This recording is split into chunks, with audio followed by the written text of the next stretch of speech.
Monday afternoon to you, 4 o'clock time for Sports4CLE. Thanks for joining us. I hope you had a great weekend, and I hope your day is off to a good start. We told you Friday the Browns signed Joe Flacco to a one-year contract. Ian Rappaport from the NFL Network talking about what that means relative to the Browns' quarterback position. It's basically like the Giants signing Russell Wilson, right? Which is like, and the Giants signed Russell Wilson, and it was immediately known, all right, hang on. They have a quarterback, but it's not like this guy's in place of any other quarterback. So might they still draft one? Maybe. It just means they don't have to take one if they don't want to. I would say the exact same for the Cleveland Browns, right? I mean, they now have Kenny Pickett. They have Joe Flacco. Also have Deshaun Watson, who we know is not going to play for them. But, like, they have a quarterback room now, and that's basically it. To me, this doesn't mean they're not going to draft a quarterback somewhere. Like, if the right quarterback is there at the top of the second round or early in the first round, or even if it's at 2, which sort of it looking increasingly less likely, but who knows, they could take one without having to reach. That's what this kind of means. It's like you'd like to go into the draft knowing that you could field a team right now, and at least the Cleveland Browns can field a team. I would say the only thing where it sort of really, really, really matters is maybe they don't trade for Kirk Cousins now. It means they don't have to take a quarterback who isn't, and play a quarterback from the draft who isn't ready to play. That's what the trade for Joe Flacco means.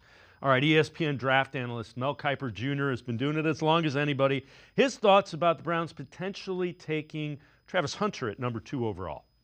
I love the kid. He's the highest-graded player I've had since John Elway, and just because he's not just unique to playing two. Nobody's ever done this. Nobody's tried to play both ways in the NFL in terms of being a full-time guy. I mean, to be a corner in this league and being a receiver in this league and being able to go out and do it at a high level is going to be unbelievable to see. It's going to be entertaining to see and fascinating to see if it can actually happen. I wouldn't bet against Travis. He said again this weekend, I'm playing both ways. So I'm not – and Deion said it. How can you have him at wide receiver catching passes in the final couple minutes of the half or final couple minutes of the game, have the team driving down the field and your cornerbacks are getting beaten, there's Travis standing on the sidelines? You can't have that. So he's going to be a key guy on talk about corners, receivers who can score touchdowns, corners who can prevent touchdowns. He's got incredible value, and that's why, and plus he's going to fire up your fan base. I mean, you talk about energizing a fan base. For a team that needs some juice on offense, he'll provide that. Another corner, even though they got a lot of corners, and it's going to hurt to have another one in the AFC, which is loaded with great quarterbacks. Without question, it'll be interesting. I have a few concerns about Hunter. We'll talk about them a little bit later in the show with Scott Petrak as well as Jared Mueller. One of the quarterbacks who is likely in play for the Browns later in the draft, rounds 2, 3, 4, Jalen Milroe from Alabama. Played for Tommy Rees a couple of years ago, the new offensive coordinator for the Browns. Former GM Mike Tannenbaum with a question to Milroe that I kind of had for him as well. What area of your game do you think you need to improve to have a good career at the next level? I think not getting complacent. I think every area of my game, when it comes to being a better football player, is important to elevate my game. And so I think the biggest thing from a rookie and going into the NFL is not losing sight of what makes you unique and special.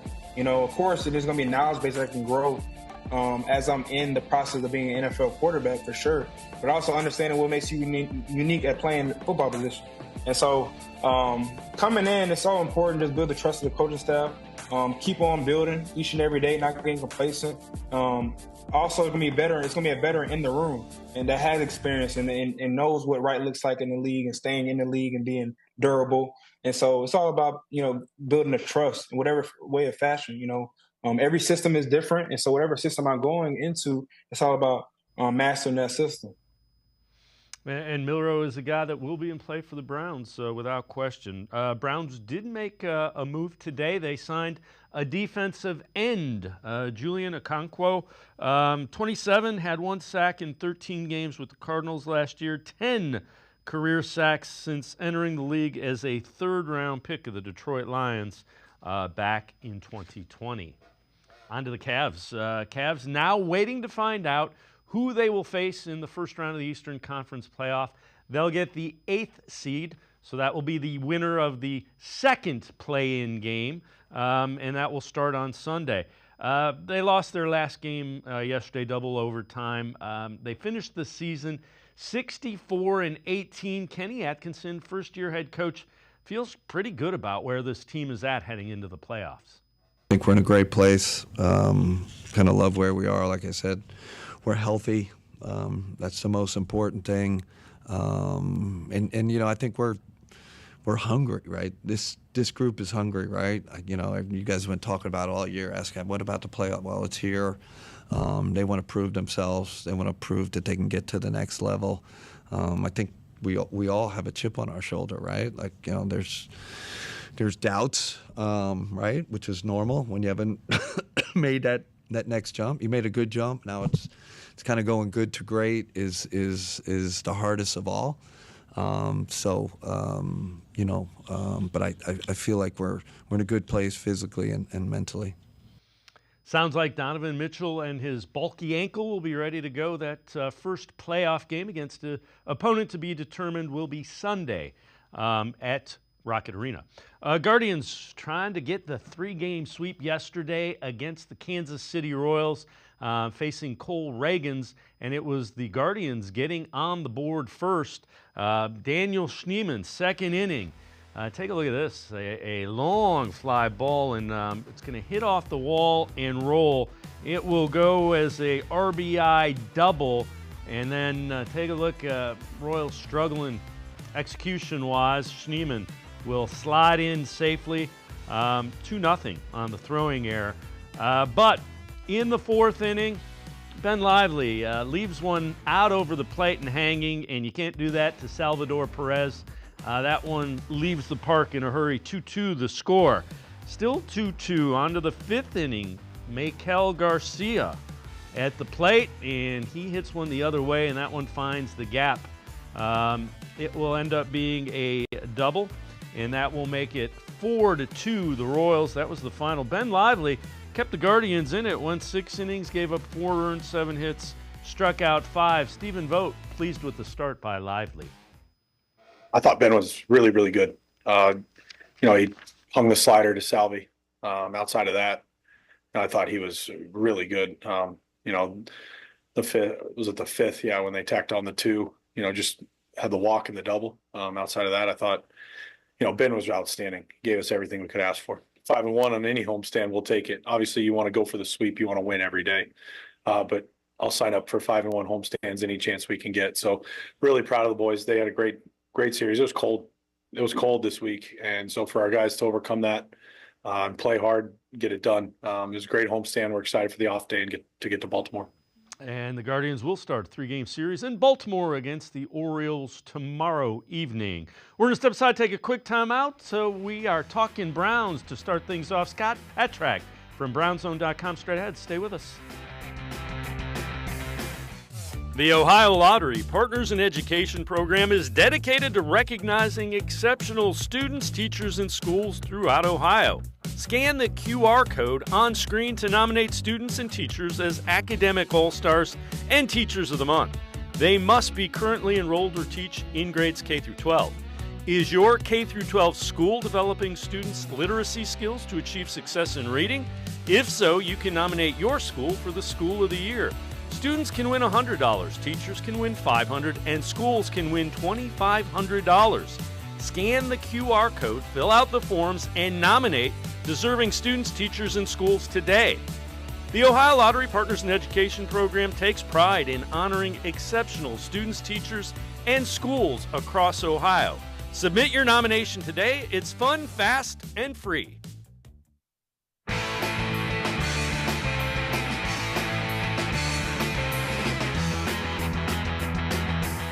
We turn our attention to the Browns here on Sports4CLE. Let's head to the voicemail of Truth and Reason. I see Joe Flacco is back. Well, I'm glad for that. At least we got something to hope for. At least we had one winner in Cleveland. I hope he does good. Can't do any worse than the other clowns, especially that $230 million joke we got. Just to let you know, thanks. Go Browns. As always, appreciate all the voicemails. Let's welcome in Scott Petrak from the Chronicle Telegram as well as BrownZone.com. And Scott, the Browns needed a veteran quarterback. You saw $4 million incentives. Flacco makes sense. The only thing I would say is I don't expect him to come in and save the day, so to speak. Yeah, I think that's fair. I think the caller's right that he can't be any worse than Deshaun Watson has been. We'll see if he can rekindle some of that magic that he had in 2023. He's a fit for Kevin Stefanski's offense. They get along well. He still throws it really well for being 40, and he still moves okay. I didn't see a ton of him in Indianapolis last year. I know he had a couple chances to start. I think he went 2-4, turned it over some. But you never know in a spot, if the situation's bad or whatever. So I think it makes sense for the Browns. You said they needed another veteran. It gives them Joe Flacco and Kenny Pickett heading into the draft. I'm sure they'll add at least one quarterback in the draft, and then we'll see who winds up being the guy week one. I think a lot of it depends on who they draft and then how the offseason plays out. So I'm going to combine a couple. This is one from your mailbag. How likely do you think it is that the Browns draft Shedeur Sanders? And I'm going to dovetail that into an article you wrote. It's a fine line between prioritizing a quarterback and reaching for one. And I mean, is it a reach? Depends on how the guy plays. Yeah, right. To me, that's the question that the Browns need to answer about prioritizing versus forcing. I think Shedeur Sanders is still in play at number 2. I know, the closer you get to the draft, it feels less and less like Sanders at 2. I'm not sure that's coming from the Browns. It could be all the people on the outside projecting on what the Browns should do. I certainly would not rule it out as of this moment. But that's the question. And it goes beyond Shedeur Sanders, but it's so much about Shedeur Sanders. And if you feel like the quarterback at number 2 has a chance to be a top 10, top 12 guy, and not just a remote chance, but you believe that he can become that type of player, then it's a no-brainer to take him at number 2. Where it gets fuzzy, and I think where the Browns are, is if you have doubts about the player. And in this case, it would be Shedeur Sanders. And if you have him 20th on your board, then is it forcing it number 2? And you compare that with, okay, you get Travis Hunter, who might be the best player in the draft. Or you could get Abdul Carter, who plays the second most important position and might be the best player in the draft. So you have to weigh all of this. I just think it's important to remember, and we've talked about it, Dave, is if they take somebody else at number 2 besides a quarterback, then the question is, what are they going to do to a quarterback? When are they going to get the quarterback? That doesn't mean you can't get one at 33 or trade up or wait to the 3rd round. You certainly can. But you have to find that guy, and I think you have to find him through the draft is the easiest place. Top 5 is the easiest place, and that's where the Browns are. It just might not be the right year for them to take one. But to me, that's the crux of this draft. It all pivots on that one decision for the Browns.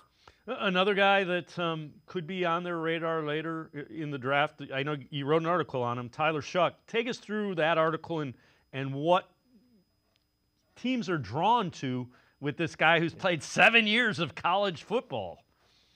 Right. And, again, weighing into that, the decision at number 2 is, what if they think the gap between Sanders and Shuck or Sanders and Dart or Sanders and whoever isn't that big? So that's why you would talk yourself into waiting to 33 or potentially trading into the bottom of the 1st round to get your quarterback. It's about value. It's about piecing it together. Now, you can't miss on that guy. If you really want Tyler Shuck, then you got to figure out a way to get him. And if you don't, then you have to have a plan that you like as much because you have to get that young quarterback, like I mentioned. So I talked to Brian Braum, who was Shuck's coordinator and quarterback coach at Louisville. And they only had him for 1 year, but raved about him. Said when they got him in the portal, they knew he threw it well. They knew he moved. What they didn't know is what a great leader he was and how fast he could pick up the offense. And I think that's really important because Shuck's going to be, I want to say 26 in September because he's been in college for 7 years. So you feel like that window, like you got to get it started. He's got to be out there playing. He considers himself the most NFL-ready quarterback, and that ability to pick up a system, it's a complex system. He made changes at the line of scrimmage, all things you do at the NFL, that would and should allow Tyler Shuck to be ready to go quicker than maybe some other rookies. But like I said, he's got a big arm. He's 6'5", 220, so he's got the body you're looking for. he was kind of a runner at Texas Tech, so he's got that aspect in him. He moves. He's got good mobility for being that big. To me, the one concern, and he had some injuries, but they were broken bones, so I don't think the NFL worries about that. The concern would be when he gets pressure in his face, he can fade and maybe doesn't stand in there like he needs to. And, maybe that's something he can improve on, but that's a knock that I've heard about him. Yeah, and you figure it's only going to get more and more physical as you move to the NFL, without question. Another guy that a lot of Browns fans, and I'm sure you've heard, Will Howard. He was on ESPN's NFL Live talking about what will make him a successful quarterback in the NFL. First and foremost, man, I think, if you don't have that belief in yourself, then what are you doing? So, I'm a confident guy. I feel like you have to have that intrinsic confidence in yourself. I believe that I have the arm strength. I believe I have the accuracy, all the physical traits. But I think really what sets me apart is my mind, my ability to deal with adversity. I've seen pretty much every situation that a college quarterback could see in my, 40-some-odd starts.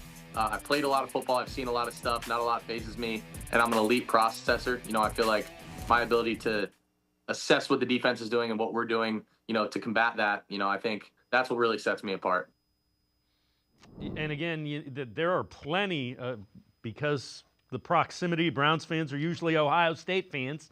There's a lot of folks that are talking about Will Howard.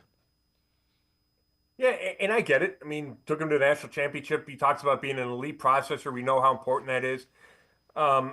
My concern with him is the arm strength. And I know he said he has plenty. I didn't think you saw it a ton at Ohio State, and I had questions just watching games live. Man, does he? And I went back and watched some after the season too. Does he have enough? And it's a question I have about Shadur Sanders. And if you're taking a guy at number 2, you'd like him to have elite traits. I think that's less important the deeper you get in the draft. Howard, if the Browns don't get shook at 3, or he's gone, or 33, or he's gone, or they decide to go running back or left tackle or tight end, receiver, what else? They had a bunch of needs. Then maybe Howard could be the guy in the 3rd round. I would not hate that. I think it's a little more of a hit and hope than if you take a guy at 33, a Shucker or Dart. I think there is a gap there. But we've seen 2nd and 3rd round, 6th round, 7th round quarterbacks have success. So I wouldn't rule it out. There's a lot I like about him. He would have to answer arm strength in, like, my evaluation. If I were the Browns, I'd have to know that he threw it well enough. From your mailbag, are you buying any of the Dak Prescott rumors at all? Now, his hamstring appears to be more significant than it was initially thought to be. But are you buying any of the Dak Prescott trade rumors? I am not. And I saw that over the weekend. He said if there's a game this weekend, he could play, which, who knows, but at least that's a good sign. They just signed him to a $60 million per year contract before the opener last year in Cleveland. I don't think the Cowboys are going to give up on him. They've invested in him. He's been there for 11 years. He's the Johnny Manziel class in 2014. Paid him big money. He's beloved there. I think he's a great guy to have on your team. It'd be a huge salary cap hit for Dallas. It'd be a huge salary cap take on for the Browns, and they still have Deshaun Watson on their books at least or beyond 2026, unless they took all the, absorbed it all in 2026. So I just don't think it makes any sense for both sides. And financially is why I would say it, and that's what matters. So I don't give it any credence. Yeah, I would agree. And we were talking about the dead cap hit that the Browns would have to take on to trade Myles Garrett. The dead cap hit that the Cowboys would have to take on is like $70 million, which eats up about a quarter of your cap. So, yeah, right. I'm with you. Scott Petrick and I are going to step aside, take a quick timeout. Other side of the break, we'll talk number 2 overall in the draft. Sports for CLE. Be right back. Stay with us.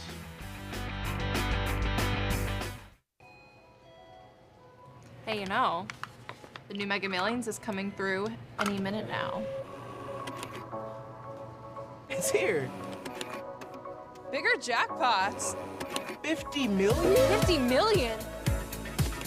New multiplier included. Better odds? Bigger wins. All for just $5? Let's go!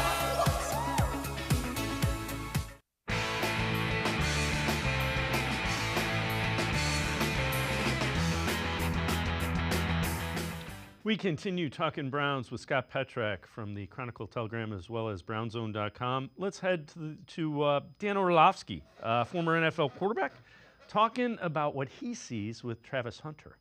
The Cleveland Browns are going to draft him at 2. I've been on this really since the college football season ended and we got into the draft world. The Cleveland Browns quarterback defense, draft Travis Hunter. Play him at wide receiver. He is an insane physical specimen. And then, if you draft him and you're the Browns, you will have 2 of the most physically gifted human beings walking planet Earth. And Scotty's referring to Myles Garrett and Travis Hunter. I get the allure with Hunter. Just your thoughts on Hunter, and we got a voicemail, and we'll talk a little bit more about him. Hunter at 2. Yeah, I mean, certainly he's in play. He's one of 3 guys, I think, in play at number 2. My take on him is I think he's an outstanding receiver. The Browns need playmakers. He would energize that offense immediately, and I think he would help you on defense. I think he's worthy of the number 2 pick because he can help you on both sides of the ball. If he were only receiver, I'm not sure I would take him at number 2. Like, in order to take receiver number 2, he's got to be Calvin Johnson. And maybe Orlovsky thinks he is Calvin Johnson. I don't know about that. He doesn't have the size of a Calvin Johnson. But I love him at receiver, and I think he can help you at corner, and the ability to do both, I think, makes him really, really valuable at number 2, and I think he could help any team, but especially the Browns, on both sides of the ball. Yeah, and let's head to the voicemail of Truth and Reason. It's on this topic. Hi, guys. Love the show. Love the season. Quick question. Do you really think Travis Hunter is a better receiver than McMillan? Hunter's pretty light. I'm a little worried about how he's going to hold up in the rough and ready division the Browns are in. Tell me what you think, guys. Thanks. All right. Well, along those lines, McMillan has visited the Cowboys, Raiders, Chargers, Patriots, Browns, Seahawks, Panthers, Saints. So there's 3 more visits, 1 executive from a playoff team. True star-level tools, elite production. Our entire building loved him. No way he makes it to us. And that's a guy that's drafting, obviously, bottom of round 1. Now, there's a couple of things here, Scott. There are some reports nationally that have come out. He doesn't watch film, doesn't really love football, and he's actually on camera talking about doesn't like watching football, doesn't watch his own tape, and those kind of things. Maybe it's because of Justin Gilbert, Corey Coleman. Those kind of things scare the bejeebies out of me with elite talent. When I see that, it's like, oh no, I don't want to live through that again. Yeah, I mean, how often do we hear the Browns talk about a guy who loves football? I mean, that's something they really look for. And you can have that question about multiple guys. I mean, that was a question about DeJuan Jones when he was coming out because he was a former basketball player. I mean, I think it's a question about Myles Garrett because he loved basketball so much. And I don't have that concern about Myles Garrett anymore. But I think it was at some point along the line. Does he really love football? I have a hard time drafting a guy that you have that kind of question about in the first round. If you want to take a flyer on him and then hope he has or not a flyer, but take him in the second round or the bottom of the first and hope he has a chip on his shoulder or think he's just so talented or you can coach him into it or whatever, that's fine.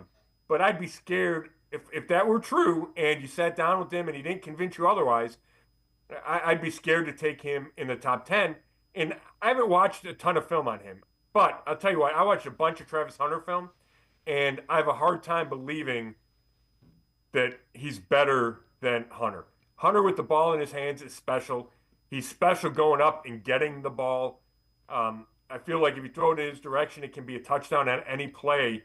So I would have Hunter as my number 1 receiver without thinking about it. So, and here's again, I said earlier in the show I had some concerns.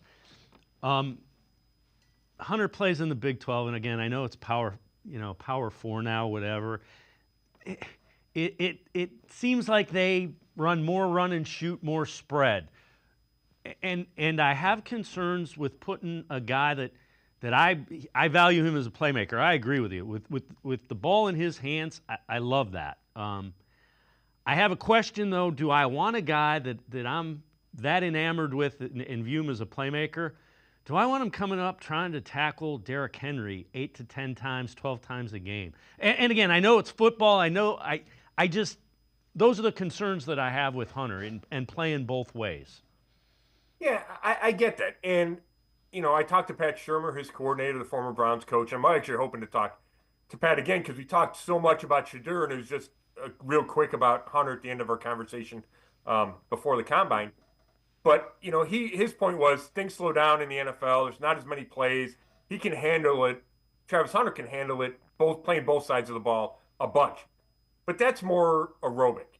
And it's not the pounding that you take in the NFL, whether you're getting hit on offense or trying to make a tackle on defense or getting blocked on defense. So I understand what you're saying. And I think it is a delicate balance. But I would go back to my point that I think in order for him to be the number 2 pick, he's got to help you on both sides of the ball.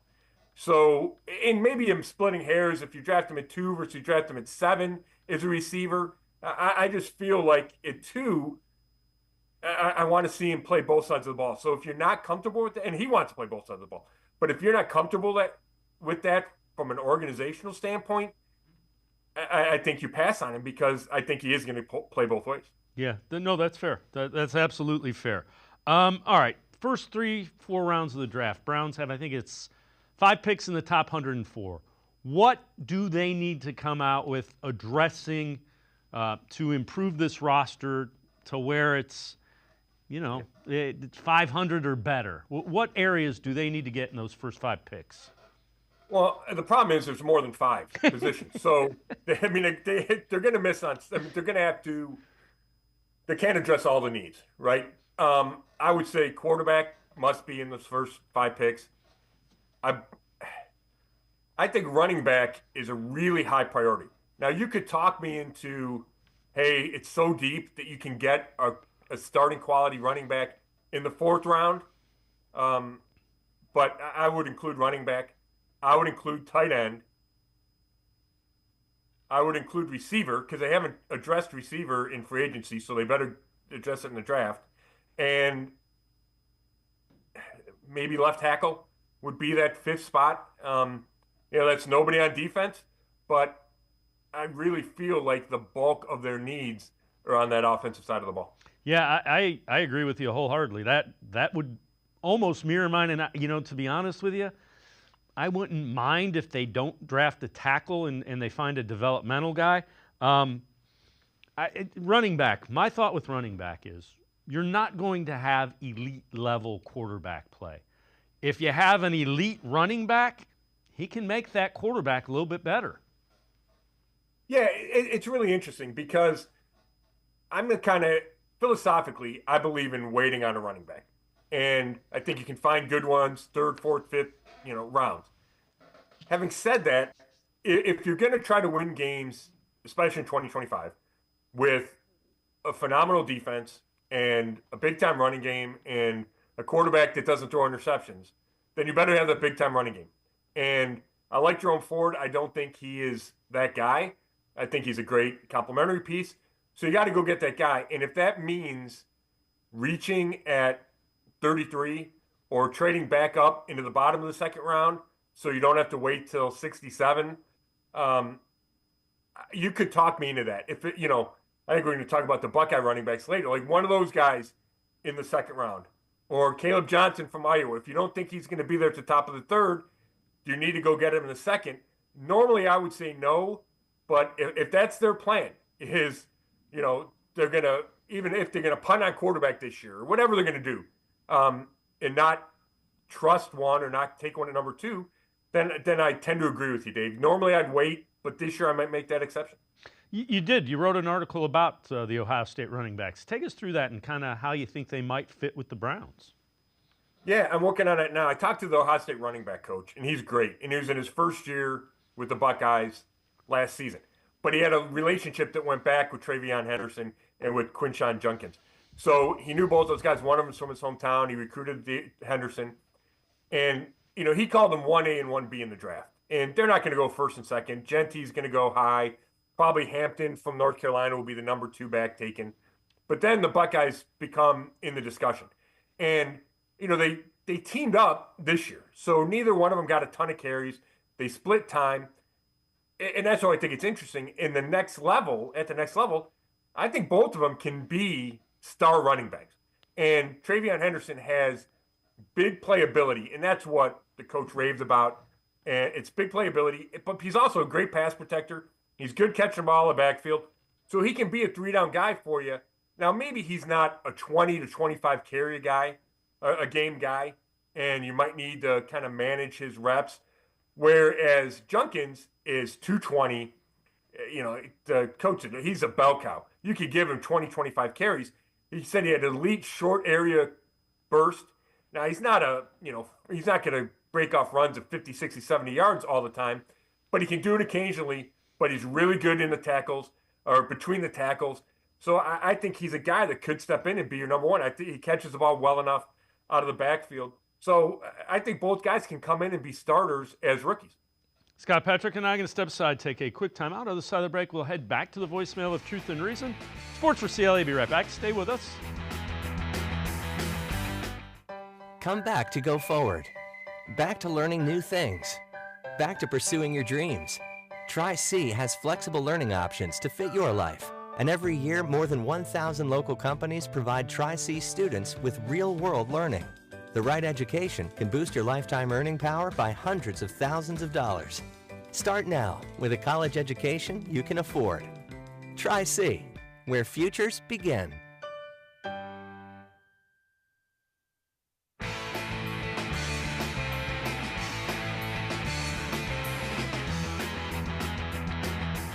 We continue talking Browns with Scott Petrak from the Chronicle Telegram as well as brownzone.com. Let's head back to the voicemail of Truth and Reason. How are we supposed to have any faith in this GM with the way his draft has gone? Think of anybody he's got on that team that he drafted that's any good. Newsom, no good. David Bell, no good. Jed Willis, no good. But how come we think that he's going to go into this draft and do the right thing? A lot of his high draft picks, number ones, number twos, and number threes all disappear. So where are we going to go with this guy picking the team, and how are we supposed to have any faith that he's supposed to do anything? As always, appreciate all of the voicemails. Scott, let me ask you this. And again, I get the questions about Andrew Berry. When they've been drafting the past couple of years, now they haven't had first-round picks. They traded them. But they thought they had their quarterback, which was Deshaun Watson. Obviously, that didn't work out. When you're drafting and you feel you are there, your window is open, which I think they felt, you draft a little differently, I think. Yeah, I think that's fair. I don't think it excuses a lot of the misses that Andrew Berry's had. Yeah, that's fair. And I don't agree. Like, I think Greg Newsome, I don't think he's terrible. I think he's I think he plays for a lot of teams in this league. He's not great. Can argue whether he was worth the 24, 26 pick in the draft. I think he's a capable player in the league. Now, could you have done better where they picked him? Maybe. To this point, I'd say yes. Wills obviously was a disappointment. MJ Emerson, I think, is a good player that he drafted.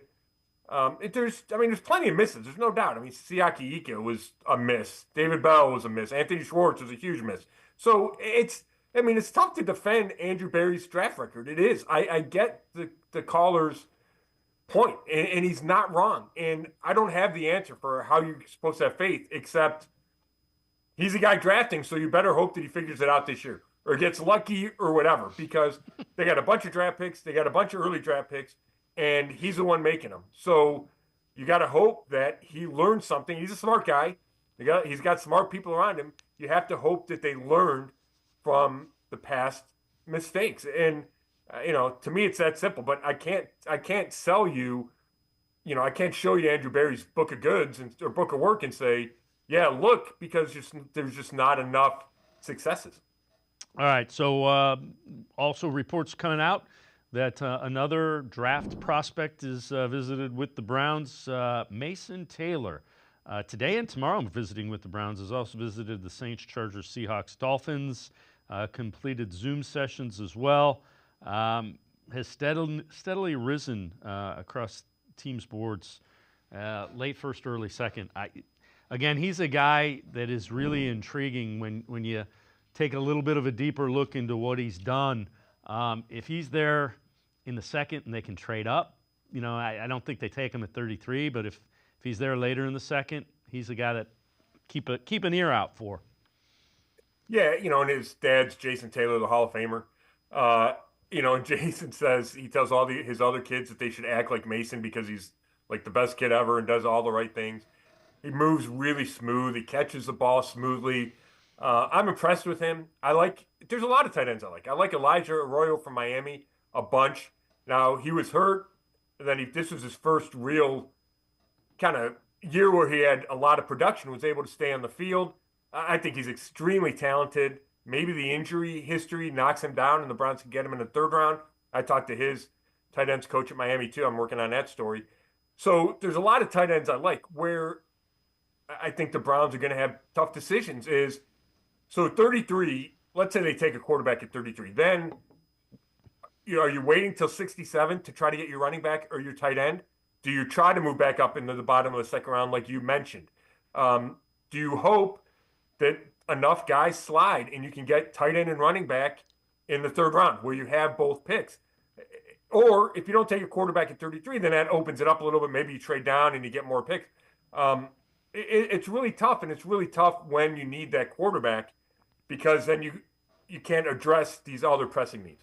Yeah, without question. All right, you also wrote an article, Browns with a veteran safety, and they hosted Rashawn Jenkins to a visit. Take us through that article. Do you think there's something there? They obviously need some safety help. Yeah, I mean, that's what made sense to me, Dave, is that they need safeties. And, they cut Juan Thornhill, Rodney McLeod retired, D'Anthony Bell left in free agency. So you have Grant Delpit and Ronnie Hickman, and then it's a lot of, they get a couple other guys. I mean, Hickman was undrafted too. So it's Grant Delpit and 3 undrafted guys at safety right now. And Jim Schwartz, we know he loves to use 3 safety packages. So I think they need to add one in free agency. Justin Simmons, the former Pro Bowler with the Broncos, is still out there. I've always liked him. I don't know how he fits with Delpit as far as who plays where. Do they overlap too much? But, he's a guy I would keep an eye on. I think they need to sign a veteran and then draft somebody.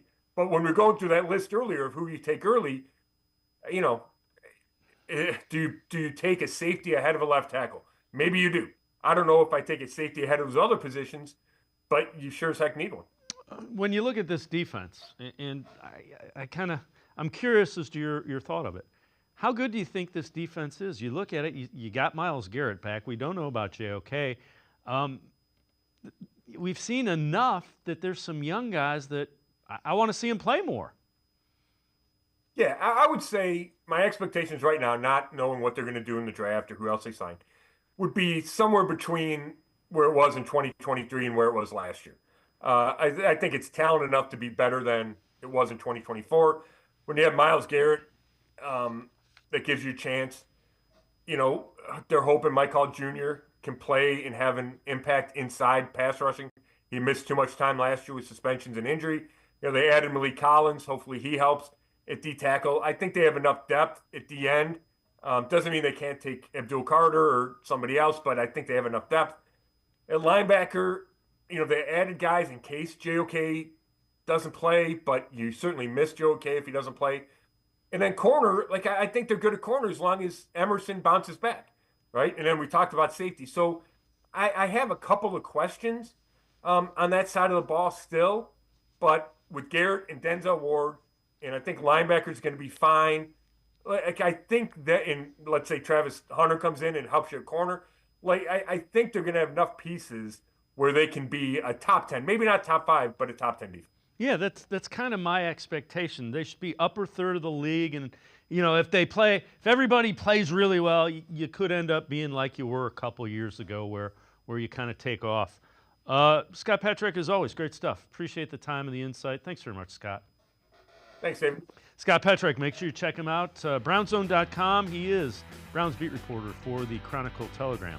We're going to step aside, take a quick time out. We continue talking Browns. Jared Mueller from Dogs by Nature straight ahead. Stay with us. Come back to Go Forward. Back to learning new things. Back to pursuing your dreams.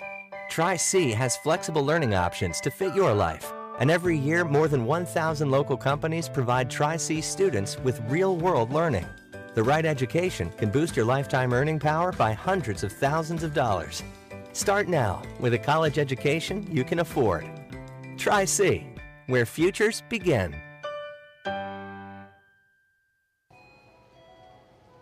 Hey, you know, the new Mega Millions is coming through any minute now. It's here. Bigger jackpots. 50 million? 50 million? New multiplier included. Better odds? Bigger wins. All for just $5? Let's go!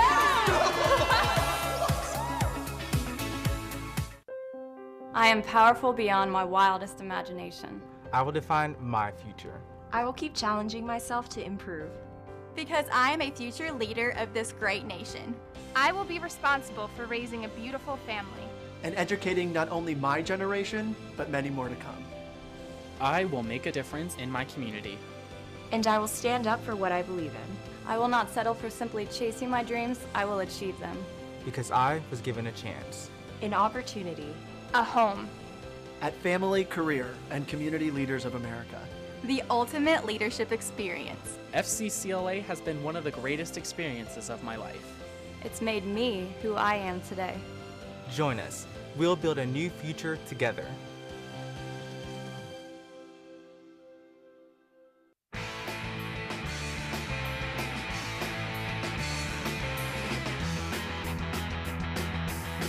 We continue talking Browns on Sports for CLE. Let's head back to the voicemail of Truth and Reason. Hey, Dave, Frank from Cleveland. Our defense is like one, maybe two guys away from being really elite, I think. And defense does win football games and keeps you in them. So what's the sense if we go out and get Travis Hunter? If you can't stop the pass and the quarterback you're facing, then our offense is no way going to keep up matching these teams point for point. So that's why I'm going defense with Abdul Carter. Yeah, Travis Hunter is a game breaker and all this and that, but the defense is closer to the Dolphins to be an elite. Then you got the rest of the draft to build on it. And how come no one ever mentions maybe JLK won't be back? Wouldn't Abdul Carter help fill that spot for him too? All right, Dave, let me know what you think. Bye. As always, appreciate all of the voicemails. Let's welcome in Jared Mueller from Dogs by Nature. Jared, I don't hate the idea of Abdul Carter, but I mean, people are probably getting sick of me talking about playmakers, and this roster needs them. That's why I'm right now. I was Abdul Carter. I'm leaning more towards Travis Hunter. I do have concerns about him. Just your thoughts. Yeah, I think so. It's interesting. One of the few things that is associated with me on Wikipedia is an article that I wrote a couple years ago that said defense no longer wins championships. And just based on data, this is not opinion. This is not what I like. Just based on the data over the last 10 to 15 years, it's very clear that defense does not win championships, but you can't be terrible on defense. And so, yeah, is it difficult to outscore opponents? Sure. But on the other hand, if you're paying Myles Garrett whatever ridiculous sums of money you're paying Myles Garrett on a year-to-year basis, whatever that annual value is, much like you pay high-level quarterbacks, you have to hope that he can raise the level of the ships around him. Asset allocation is a real thing. Paying Myles all that money and then using the second overall pick for the same position is just really, really difficult to do in the NFL. It's a lot of money to put into one position. And so, yeah, a great defense is a lot of fun. In the NFL, it gets you to the playoffs and really not much else. Well, and, you know, to that point, you look at their playmakers and it's, you know, they have David Njoku, hadn't been able to stay healthy, and they have Jerry Jeudy. And other than that, it's a lot of question marks. I know Colorado's Big 12, they're Power 4. I have concerns. Can Abdul Carter take the pounding of the NFL playing both ways? Well, I think the problem with Hunter playing both ways is he's probably not going to, right? And so he isn't the largest frame in the world, but there's a difference between the pounding of playing outside receiver and slot corner or even outside corner and running back linebacker, something Miles Jack tried to do a few years ago from UCLA, or any of those kind of things. I think in the end, no player really, whether physically or mentally, can really do what Travis Hunter did in college. And so I don't care if it was Big Ten, I don't care if it was Big 12, or the Horizon League, which doesn't have football. The reality is that you can't play both ways, both physically and mentally. But I do think he has got, we have to remember, Travis Hunter was the #1 prospect coming out, went to Jackson State, surprised everybody following Deion Sanders. This isn't a player who happened to be at Jackson State and then happened to follow Deion Sanders to Colorado. He would have been the top player, Florida State, a variety of other places. So he is legit when it comes to a physical prospect. Fair enough. All right. So take a look at this, and I know you've written an article about this. It's first-round picks distribution since 1999, and these are Browns' first-round picks. So quarterback has been picked 18% of the time, running back 7%, wide receiver 7%, tight end 7%, other positions almost 61%. People are getting sick of hearing me say this. You need to invest some draft capital into getting playmakers. That's why you're scoring, 18 points a game. Yeah, in general, especially at wide receiver, first and second round wide receivers tend to be good. Everything after that is more than a normal crapshoot when it comes to the NFL draft. So you have to invest in those positions. Yes, offensive line is important. Defensive line is important. Defense as a whole is important. But the reality is that you can find playmakers at other positions, other places on the field, a little bit easier in the third, fourth, and fifth round than you can things like wide receiver, tight end, running back. Really just depends on the draft, but you still need to be spending those resources there. Now, the Browns have limited resources, right? They've got 4 picks in the top 100, but still those have to be used primarily on players who will impact the game. And currently the rules are set up that means, in general, we're looking for offensive players who can impact the game. Yeah, and to your point, Corey Coleman and Greg Little, I think those are the only 2 first-round picks that they have taken. At Braylon Edwards would be another one since they came back. I think it's 3. Yeah, it's pretty limited. I mean, you have David Njoku obviously at tight end. Yep. But it's pretty limited. Nick Chubb was second round pick. Yep. But yeah, like you're just not seeing those. You just don't see that, right? And a lot of times it's easy to say you got to build in the trenches. You got to build in the trenches, which is accurate, especially for a team that consistently was looking to rebuild. It made sense. It just doesn't make sense kind of when you look at the team and the roster holistically. So tight end, you brought that up. That's another position of need. You have David Njoku. Where do you think where's the sweet spot for the Browns to go and find another tight end, do you think? I think it's going to have to be in that top of the third round, maybe a trade up at that point in time. Aaron Schatz, I covered a piece Aaron Schatz put out just kind of projecting what tight ends are going to look like from this draft. And it's important to realize that generally speaking, the tight end position is one of the more difficult positions to produce at early. You get most of your production in the second contract. Brock Bowers is really the rare exception. And so when we look at his projections, while I think tight end is an important position and a position of need, you're really not looking at, over the next 5 years, significant difference in production between Tyler Warren at the top and maybe a Harold Fannin Jr. Or one of those guys kind of in that top of the third round or even late in the third round. Jared Mueller from Dogs by Nature and I are going to step aside, take a quick time out. Other side of the break, we'll talk a little bit about Joe Flacco and how much can the Browns really improve in this draft. Sports4CLE, be right back. Stay with us. Hey, the new Mega Millions is coming through any minute now. It's here. Bigger jackpots. 50 million? 50 million. New multiplier included. Better odds? Bigger wins. All for just $5? Let's go!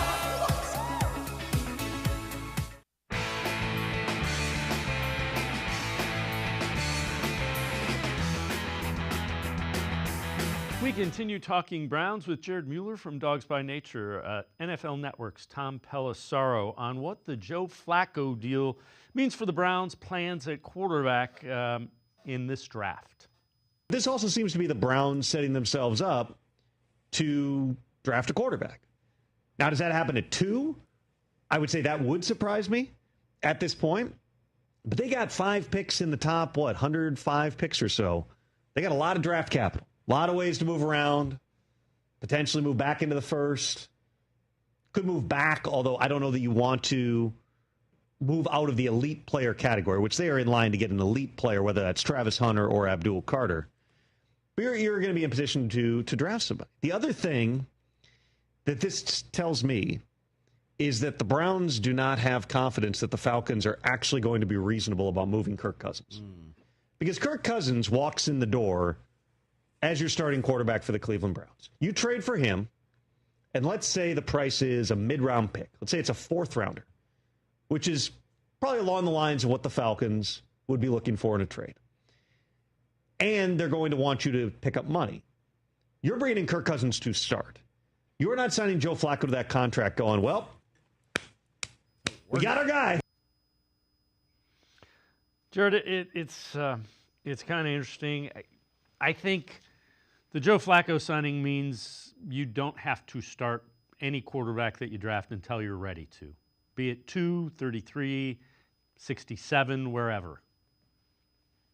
Yeah, I think, in the end, I think Tom is right. I think, and Albert Breer kind of shared this today, is that the Falcons are just not realistic right now. And I think the Saints' Derek Carr injury did kind of light a fire under the decision-making process for the Browns. It's not lost on me that Flacco signed that morning, and that afternoon we found out about Derek Carr potentially missing the entire season. And so the Browns couldn't wait any longer. And if the Falcons are expecting a 3rd-round pick and the Browns or whoever to pick up about $20 million of the guaranteed almost $38 million that they have left to pay him, they're going to be looking for a long time. So you're either going to be looking for a team that's desperate, a training camp injury. The Pittsburgh Steelers are another team. And even then, Kirk Cousins has the ability to veto that trade, right? He has a no trade clause. And so who's to say, even if there is an injury somewhere, will he even want to? And so now with Joe Flacco and Kenny Pickett, the odds are pretty low that the Browns are on Kirk Cousins' radar at all.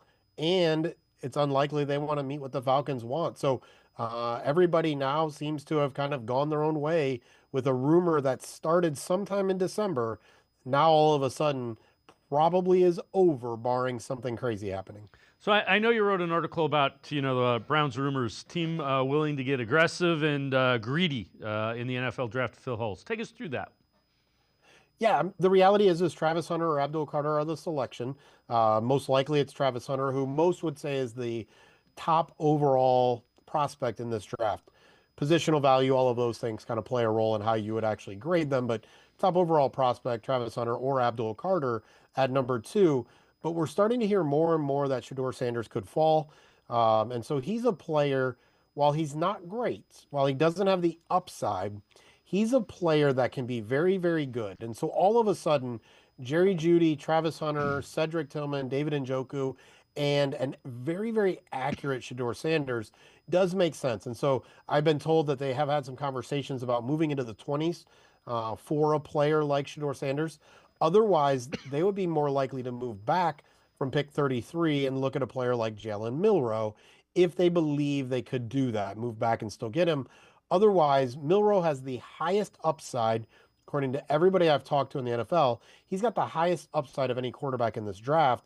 And so moving around or just sitting at 33 and taking him is something they're willing to do and give him some time with Joe Flacco, with Kenny Pickett. But Shedeur Sanders and where he falls, which could be the 2nd round, leading to a trade up for, again, the Giants or the Browns, is something they're interested and willing to do, especially if they believe Travis Hunter and Shedeur Sanders reuniting will be a bonus for both players. And that's something they have to decide by understanding the players. It's one of the reasons they took them to dinner together and have really focused on those two as a pair, is to get a feel for, does bringing them together really kind of add to both players? So in order to get into the 20s from 33, they'd probably have to get to 20. They'd probably want to get ahead of the Steelers. What's it cost, and what are they willing to pay? Yeah, I think the cost is going to be their third round pick for sure. And then most likely they were looking at dealing a draft pick from next year's draft to get Kirk Cousins. Both the Falcons and the Browns would have wanted that so that they can make it conditional if Kirk played. And so now at some level they have that extra pick. So is that 2 third-round picks? Is that some version of that trade to move up from 33? So, they're moving their third, their second, and maybe next year's third or next year's fourth. They also have a little bit of a glut of players at defensive end. So we can see Ugbo Okoronkwo kind of being moved as a part of that deal as well. Greg Newsome is possibly available as well. So there are a few options to kind of get everything they need to kind of move up into the 20s. Most people see this draft from about 8 through about 40 something as kind of the same value of player. So I don't think the value is going to be as strong as some people may have it out to be. Yeah, that's interesting because I immediately thought Greg Newsome. That's somebody that it helps in a couple of different ways. You also wrote another article, 2025 for Andrew Berry and Kevin Stefanski. How do you view that? So as just trying to read some tea leaves and just kind of the conversation and listening to Jimmy Haslam talk, it does feel like in a lot of ways, 2025 is year one for Kevin Stefanski and Andrew Berry. Now, obviously that's not accurate, but the reality is Baker Mayfield, they inherited him. Deshaun Watson, while they all agreed to the trade, Jimmy Haslam made it very clear that he pushed for that, and they really did kind of take this big swing. And so this is year one of their new era. This is year one of their 5-year extension that they signed last offseason. And it really does seem like Jimmy Haslam, Paul DePodesta, and the whole group look at this as the start of something, not year 6, but year 5 for this group, which is abnormal at some level. But when you trust your organization, when you trust your leaders, it's easy to kind of put it all together and say, this is year one of your 5-year contracts, and that's how we're going to look at it. We're not looking at it as you're on the hot seat, boom or bust, any of those kind of things. All right, so assuming that you don't come out of this draft with a franchise quarterback, what do you have to come out of this draft where you've got 5 in the top 104? What does it look like in order for it to be a success? I think in a lot of ways, and we talked a lot about kind of adding weapons, in a lot of ways, it looks like an identity, right? And so even if it is Jalen Milroe or you don't draft a quarterback at all, it's about establishing what is the identity, who are we going to be, right? Travis Hunter, explosive. Jalen Milroe type, explosive. Harold Fannin. Quinshon Judkins, for example, is another player that maybe they're looking at those two as third rounders or moving up. But what is the identity of the team coming out of this draft? Is it really that we want to be explosive? Is it beefing up the offensive line for the future? Is it Travis Hunter and a bunch of defenders to do exactly what your caller said and really build the defense? What is the identity of the team coming out of this draft? I think that's going to be really telling for the Browns. And I think fans will hopefully see that. They'll be able to say, all right, we have an idea. Even if we don't get the franchise quarterback, this is kind of the identity of the team moving forward around these players and what these players have to bring us. Yeah, I think I kept saying, what is the identity of the Browns last year? And nobody could answer that. I don't think the Browns can answer that. Before I let you go. Bad. Yeah, 3 wins. There you go. When you look at this defense, what do you see? Is this defense better than maybe the fan base wants to give it credit for? Absolutely. I think the offense put the defense in a terrible position last year. Obviously, like your caller talked about, and everyone is wondering, the lack of update on JOK is the biggest concern. I follow him on Instagram primarily. I'm looking for an update, right? But I think the defense is really, really good. You can't put a defense in the positions that Dorian Thompson-Robinson, Deshaun Watson, Jameis Winston put that defense in. And just to be honest, they're human beings, and that defense really didn't seem like they had a lot of hope last year, given the way the offense played, whether it was turnovers with Winston and Watson or the lack of ability to be productive with Dorian Thompson-Robinson. That defense really, I'm not going to say they gave up, Myles Garrett did have some concerns about that, but I really think it was hard for them to feel motivated and to kind of stay at the level you need to at the NFL level when your offense just is going to ruin everything. So I think next year, with hope, with an identity, with getting back to the wide zone run scheme, I think you're going to see that defense kind of step back to what they were 2 years ago. It's exactly kind of what I was thinking when I framed that to you. Jared Mueller, as always, great stuff. Appreciate the time and the insight. Thanks very much, Jared. Absolutely, Dave. Always good to see you, brother. Jared Mueller, make sure you check him out, Dogs by Nature. Really good Brown stuff without question. That's going to do it for this edition of Sports for CLE. We will see you back here tomorrow at 4 o'clock. Have a great night, everybody. See you tomorrow at 4 on Sports for CLE.